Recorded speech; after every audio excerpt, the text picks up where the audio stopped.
everybody. Welcome to Table Talk, a place for honest conversations and getting to meet friends.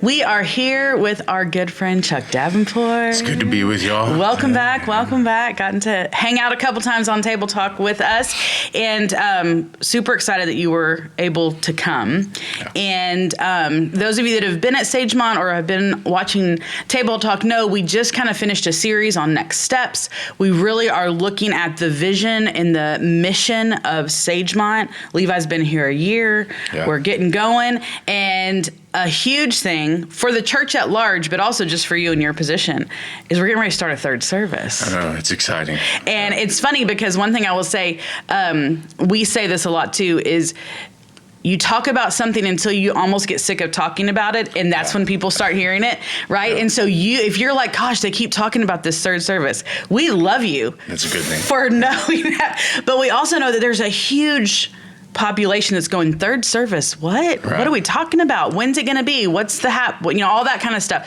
And so we do want to talk about it a lot.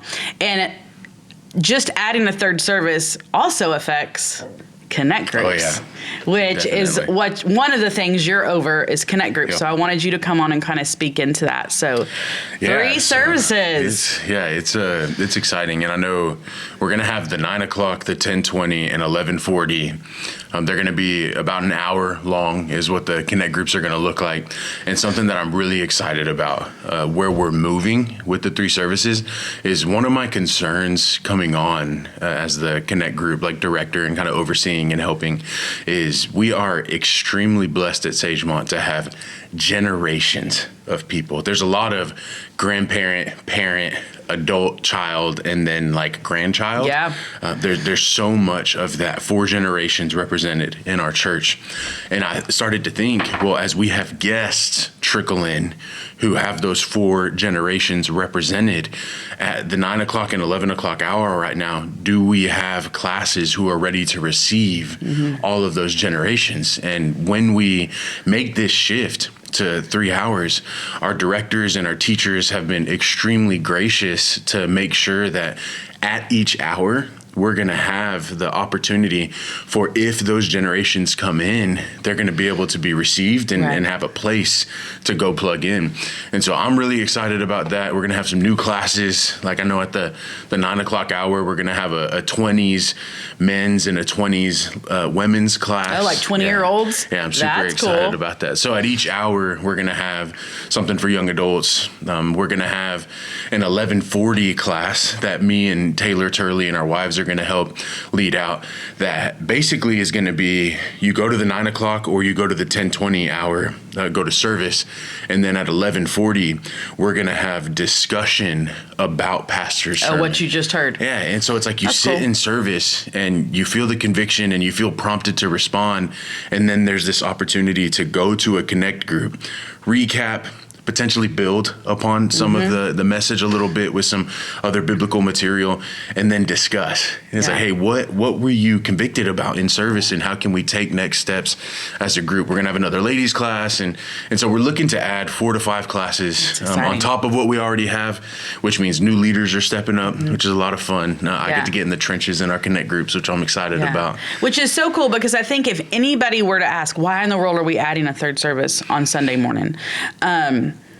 One, our worship center is getting full. Yeah. I mean, it really is. Yeah. And you think, oh, we've got so many seats and we haven't hit that number of seats. Well, everybody doesn't sit in every single seat. Right. That's and so what do we say? When it's about 80% full, that's really when it feels full and people start turning around and walking out. Yeah, it's hard to see. It's hard. Especially at the 11 o'clock right now. Yeah. We're seeing families come in and they look around. And once worship starts, the lights dim a little bit, and it's just hard to see where the open seats are. And so we're seeing people who come in and then come out as guests. Yeah, which is rough. Yeah. And you don't want that just because there's not space. And so that's a huge part. 3 services in the worship center is going to open up more seats, which is going to be great. But also the same thing is true with connect groups. Oh, it's massive. We only have so many rooms. Yeah.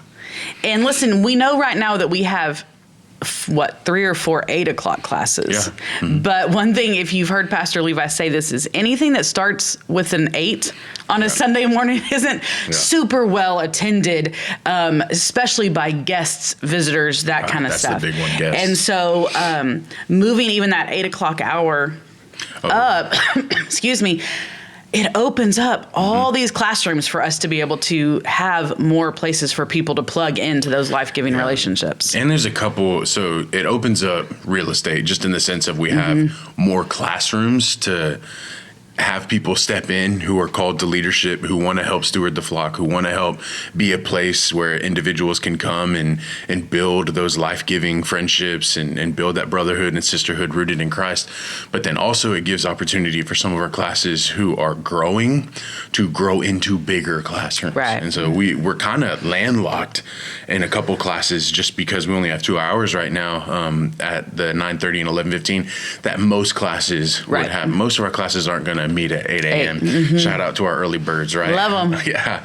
But that's something I know a lot of our people are excited about, is just the opportunity to have more classes and to reach more people, and then also the opportunity to grow into bigger classrooms. Yeah, it's going to be really, really cool. And so this is all starting the Sunday after Easter. Yeah. So we're in February. This is starting April 27th, right? Yeah, April 27th. So there's still a time between now and then. And so one thing I know that we're saying is, if you think of something, even if maybe we've already thought about it, but you don't know, you haven't heard us, a concern, an issue, something you see, please let us know. Please email Chuck.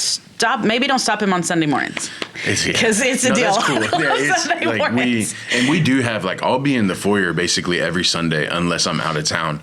And so if you even just see us, don't hesitate. It may not be a conversation we can address in the moment, right? But we can at least have that initial, okay, let's get back to this on Monday, or let's have a phone call, or let's have a discussion where you come up and we talk, or let me talk with the team. It's vital and it's big that we get y'all's input. Like, 100%. We want to know maybe some of the blind spots that we don't see. Yeah. And especially, I would say, even with connect groups, if you're like, hey, I've been here for 5 years, I've never been able to plug into a connect group because share that. One, he might be like, well, did you know we have this class? And you maybe just didn't know about it. But it also might be, again, a blind spot that we haven't seen that's a great need, that we can have some time to look at putting some of those together. Yeah, and I know a big group I want to talk to specifically is a lot of you who are watching this, and a lot of our people here at Sagemont who are extremely faithful and have been faithful for decades. You serve at an hour and you go to worship, which is an incredible win. Yeah. Like, we celebrate that, and we're extremely thankful for that. And we've pushed you towards that. Like, we want our people to serve. Now we're going to have 3 hours. And so the goal is to worship the Lord at an hour, to connect with a connect group at an hour, and to serve at an hour. And so for those of you who are already serving, so let's think children's, let's think any part of our guest host team, whether it be in the parking lot, there's so many different spaces that people serve. You will now have an opportunity to go to a connect group. And I talked about this at the Leadership Summit a little bit. I want you to view yourself as a missionary to an extent, to recruit people and invite people to serve on Sunday mornings. Like, it is an incredible blessing to be plugged in and to serve. And you know that. Like, if you're serving, you know, man, there's an aspect of growing in our relationship with the Lord when we serve and use our gifts for the glory of God. And then to be able to be in a connect group and celebrate some of that serving opportunity and just invite people along. Someone may look at you and say, listen, you serving children's? I don't want to serve in children's. And that's the thing. Like, and we all understand that, right? For some if that's people, not your gift, we don't want you in children's. Some people, being in a room full of 5-year-olds is the best incredible blessing they could ever be a part of. For some people, it's a full-blown nightmare. Yeah. And so, but when you share about the blessing of serving and using your giftedness so that the Lord gets glory and for the edification of the body of Christ, someone will see that, and it'll start to prompt inside of them, man, how can I use my giftedness on Sunday morning, and where can I serve? And so I really invite y'all, those of you who are already serving, and maybe you're not connected, to come find us, come talk to us, and start to churn the wheels a little bit about, man, when we get to 3 services, what group do I want to go try out? Or what groups do I want to visit? Right. And let's already start having those discussions. Yeah. I think that's one of the really cool things, because I feel like we've said that for a long time, is we want people to do 3 things, but we really only give them 2 opportunities on a Sunday morning to do it. And now everyone's going to have the opportunity to worship, connect, and serve all on a Sunday morning. And the crazy thing is, you might be like, oh my gosh, that's a long time on Sunday morning. If you were coming to worship and connect group, your time's not going to be that different, which is crazy, because we're taking everything and making it smaller, shorter amounts of time. And so it's not that much more of your Sunday morning to be here. And I want to speak to that for a second, because I've had multiple conversations so far on Sundays where people hear the times 9, 10, 20, 11, 40, and they're like, so hold on, service is only going to be an hour. Yeah. What are we doing? And so here's what's going to happen is the elements aren't going to change. So there's still going to be worship. There's still going to be prayer time. There's still going to be preaching of the word. There's still going to be a response time and an altar call. There's still going to be like opportunity to worship at the end. It's just going to be a little more condensed. There's still going to be baptisms, right? We're still going to have the same elements. It's just we'll pull a couple minutes, maybe from the preaching, maybe from the worship. And so it will feel the exact same. It'll just be a little shorter and a little more condensed. And so the flow of service will still be the same. Yeah. And then on the Connect group side, you got to show up on time, because it's going to be an hour. Get started on time. Yep. Got to get started on time. That's for sure. And I think I think the people that are making the plans and doing, are doing this stuff, y'all, they understand that it's a change. Right. They understand that going from a longer service to a shorter service, a longer time in Connect groups, like we understand that it's a change, and we understand that anytime there is change, there are going to be growing pains. Yeah. Right. And what I would say is, if you are someone that is like, how in the world, I love 5 worship songs and I'm going to have to go to 3, and what's that going to do? And if that's your spirit now, man, start praying for the Lord to work in that in you now, because there is discipleship in how people process through change. Yeah. And I think it's a good thing to process through change. Right. But we don't, there's positive ways to process and then super negative ways. And we want to be the positive, unifying way that doesn't come across as selfish or this is my way or, that kind of stuff, which, listen, our fleshly tendencies is going to go that way, not the other way, unless we're being purposeful to really ask the Lord to do it the other direction. And when we're open to be molded, because the purpose behind all of this is for God to get glory. All of it. So going to 3 services, stewarding the flock, inviting new people to come be a part of the discipleship pathway. It's all very simply so that God would get glory. Mm-hmm. Our calling is to love Him, love people. That's why we do what we do.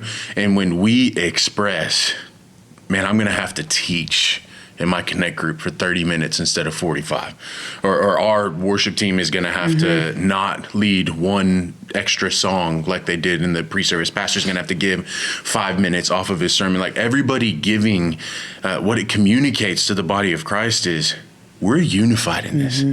And our goal is for God to get glory and for people in the South Houston and the Houston kind of metropolitan area to get to know Jesus on an intimate level and to have a relationship with Him. And we're unified in attacking that goal and pursuing and going towards that goal. And what's incredible is at Sagemont, with the generations and the diversity, when we're unified in mission and we're trending in the same direction, people are going to look and they're going to ask, how are these people unified? Right. Like culturally, it doesn't make sense for a lot of us to be unified on the same mission unless Jesus is at the center of it. And so when you think of Connect groups sacrificing our teams that are leading our services, sacrificing all of the guest hosts, all of the serving children's students, everybody giving so that we could go to 3 services and for God to get more glory with stewarding more people. Man, it shows a unity that specifically is rooted in Jesus. Yeah, I love that. And y'all, listen, there is a way right now that you can be a part of that unity. Last week, there was an email sent out with a link to a survey. On Sunday morning, there was a QR code with a link to a survey. you can be a part of the unity by filling that out. Let us know, what service do you think you're going to attend? What Connect Group hour do you think you're attend? When are your kids going to attend? When your students are going to attend? Letting us know that is huge, right? As planning is happening, as we're looking at how we're going to do this well. So if you haven't filled that out yet, please go back, look at your old emails, whatever you need to do, go back, find that, fill that out for us. It's so important. I mean, it's just so helpful. And take some time, and I would even challenge you to remind the saints to do that. Yes. Because like an example is, you may be watching this and you may be a grandparent, and you have a child who has multiple kids who are going to be in kids ministry. You know that they're going to be plugged into a Connect group, but they may not fill out the survey, right? And so take that opportunity to extend an invitation to all of our members here at Sagemont to fill that out. Because I just take some time and I'll plead the case of children's ministry, student ministry, all of our directors and teachers, like walking into 3 services, having an understanding of who is going to be where for our worship service is monumental. All the different ministries, our guest host team. So we have so many people spread out across our campus receiving guests and just loving on them from the parking lot to the seat in the worship center. Like, we have just an incredible team.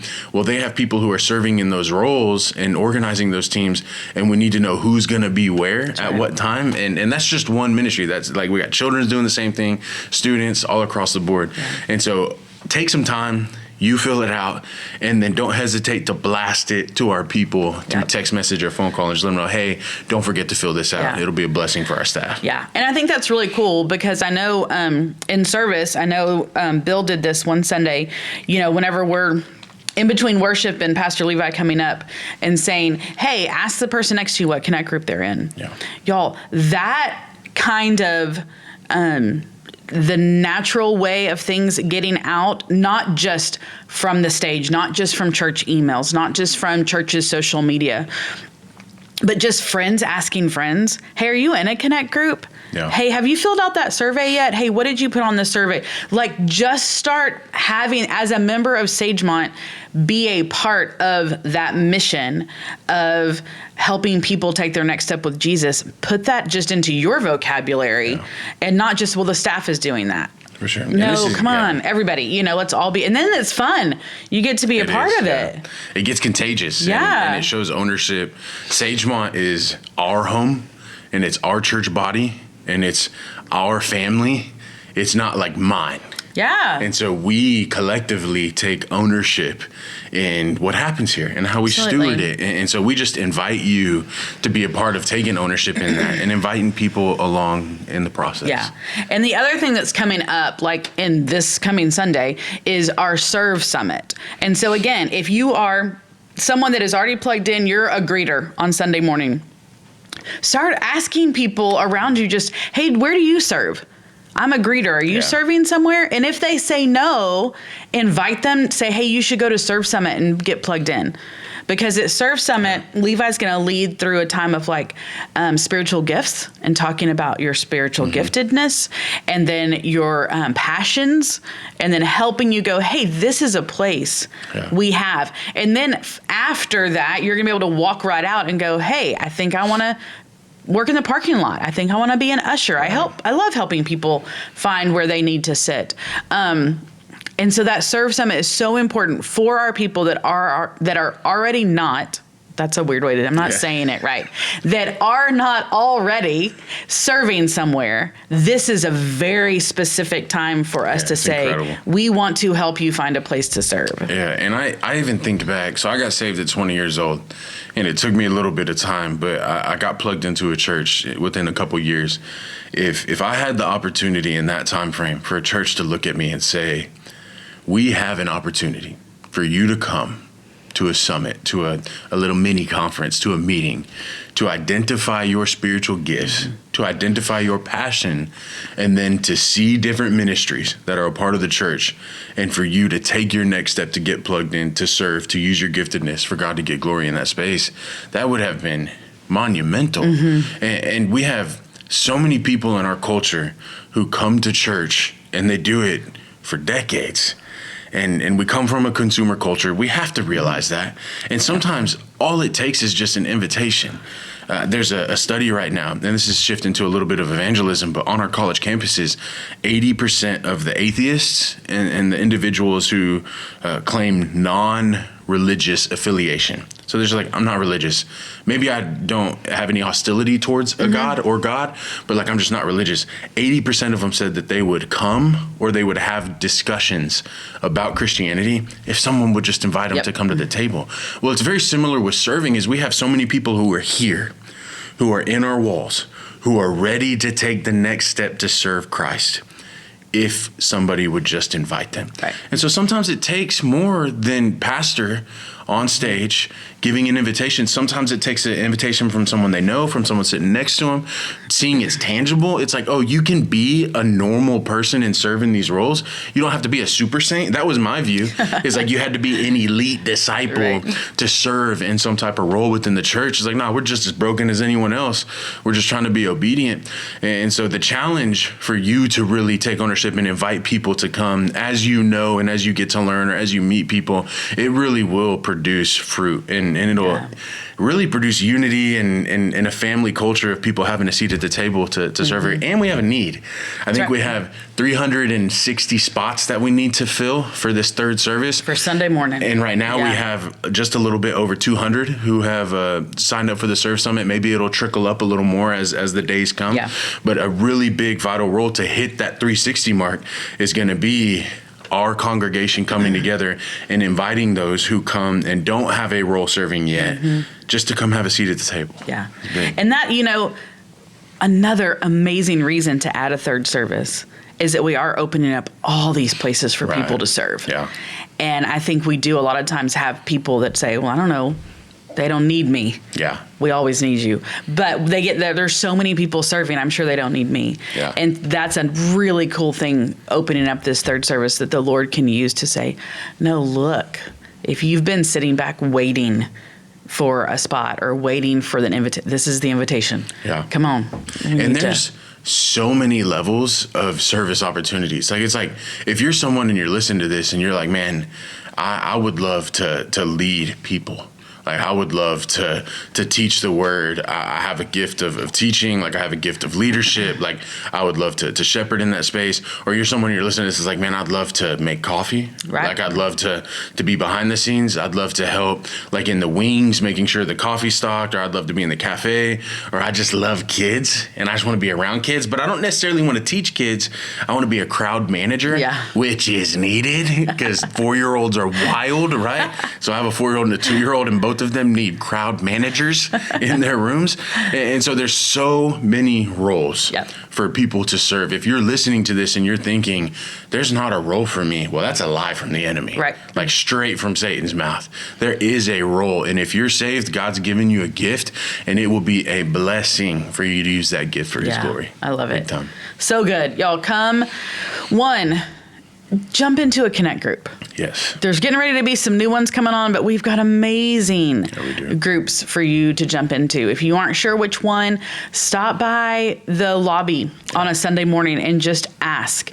It's so interesting. I get to talk to people about this, and they'll say, I want to go to a Connect group, but I don't know which one. Man, I start asking question, what stage of life are you in? Do you like topical? Do you like verse by verse? Do you want discussion? Do you want to sit and be poured into? I mean, there's all these things we can kind of help filter and then go, okay, there's this one and this one. These are my first two options that I think would be great for you to go to. And so if you feel stuck and you're like, Levi's been talking about how important it is to be in a Connect group, but I'm struggling to know where to go or which ones to try.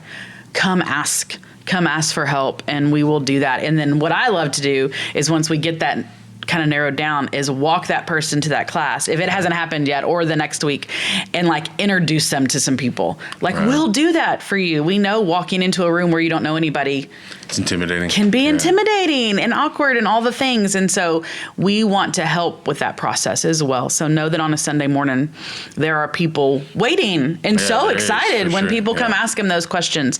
So we want to help you get plugged into a Connect group, but also we want to help you find a place to serve on Sunday morning. And so sign up for Serve Summit. I feel like the teacher. I'm like, and your assignments are. Yeah. Fill out your survey. Find someone to tell about Service Summit. There's just so many cool things that as a church body, we're getting to really apply the things that we're learning and doing. And that's so fun. And like, I'll go ahead and share with y'all, man, one of our goals for our Connect groups is for 60% of the people who are in our worship services to attend Connect groups. And if we're going to hit that goal, it has to be a collective effort. It can't just be like our discipleship team behind the scenes having meetings and talking about it, because we don't have the power or the bandwidth to be able to hit that goal on our own. And so I invite you, as you're in the worship services and you're seeing people and you're meeting all different kinds of individuals. Well, if you're not doing that, right, it's an opportunity to challenge you to shake hands and to get to know people's names and invite them to take the next step. And here's also something that I always talk about is you don't have to pick one group and then commit to it until Jesus comes back. Like, you can go to a group and then say, hey, I'm going to try out like 3 and I'm going to see like where I feel prompted, where I feel led to like stick and to go and to build brotherhood and to build sisterhood and to build friendships. And there's an opportunity for you to invite people, not even to your class. Yeah. Like, you may be in your 60s and you see someone in their 20s and you're like, hey, we have incredible classes you would love. It's not necessarily a class that I'm plugged into, but I would love for you to get plugged in to one of these classes, Sagemont U or The Well, or we have some new ones coming up, like when we launch our 3rd services. And so it doesn't even have to be that you invite them to yours. Right. You can invite them to be a part of others also. And that's just be mindful of what the offerings are, you know, just like I was saying, you can come talk to us and we can help you narrow it down. Man, just as a member of Sagemont, have a knowledge of what we have so that whoever you run into, a waitress at a restaurant or a check person at a grocery store, you know, to be able to immediately go, hey, we have something for you. We have something for you. And we have something. We have something, yes. Like, we have a plethora of classes. Yeah, which is a really great thing, but it also can be super overwhelming. So we have to be able to know what it is so we aren't just throwing it at people, which is the beautiful thing, because you can figure it out. So y'all be praying for Chuck and the team that's working on 3rd service and putting all those details together. It's one thing to have the vision, and it's another thing to get all the details and the nitty gritty and think through all the different things, putting classes in places and, you know, the puzzle piece of that. So y'all be praying for Chuck and his team as they're working on that. Y'all, if you are in a Connect group, thank your director. Yeah, for real. Go up this Sunday and just look at your director and go, thank you for what you do. They do so much not on Sunday mornings to help make that class go and work. And so go thank your directors. And if you are interested in any of the stuff we talked about, sign up for Serve Summit and come. And that's a great first next step for you in your serving process here at Sagemont. We can't wait to have you come be a part of it. So thanks for hanging out today. Dude, thanks for having me. Thanks for all you're doing. Yeah, It's fun. Lots of cool stuff going on. So thanks for hanging out on Table Talk. If you missed last week's, Pastor Levi was last week, and go back and hear him talk just about some of the same stuff Chuck and I did, but all the pathway, the entire pathway, and different things that are coming up. So you can go check him out from last week. And then next week, Thursday at noon, Table Talk, the next one will be out. So excited. Y'all choose to join us here at Table Talk. We will see you next time.